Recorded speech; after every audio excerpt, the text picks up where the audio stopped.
First of all, it was difficult to convince your parents to go abroad. I'm talking about early 70s. And those periods was not that easy.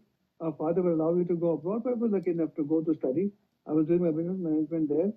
And then one fine day, somehow, I don't know whether I was told by somebody, I don't recollect exactly, I heard about GIA. I called them. There was no email those days. There was no mobile phone those days.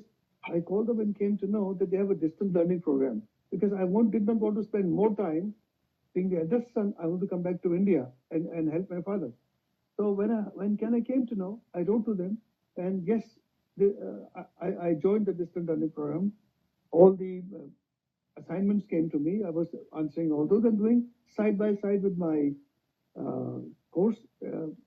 In business management, and I was also working during the night because I wanted to support myself. My father was actually my father and mother visited me there, and my mother really cried.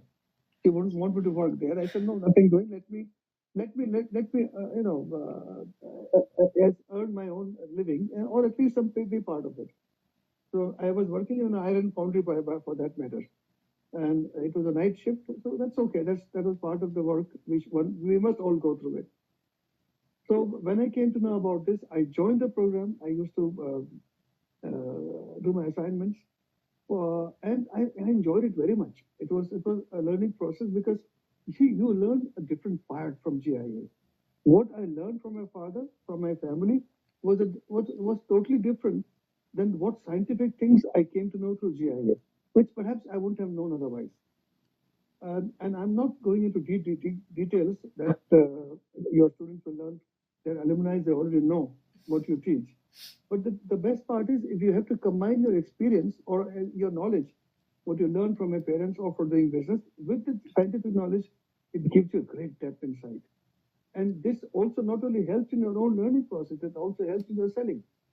To tell your clients exactly how a stone is formed, how it is processed, it's very intriguing, and it gives you more attachment to it.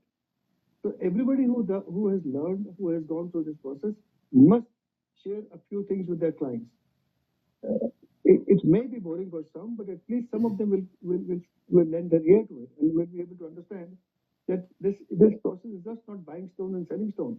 It goes much beyond that. And we all did that. We all learned that. And the more you go deep into it, the more you learn.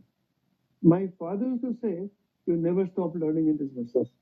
No matter how old you are, how long you have been in this business, you never stop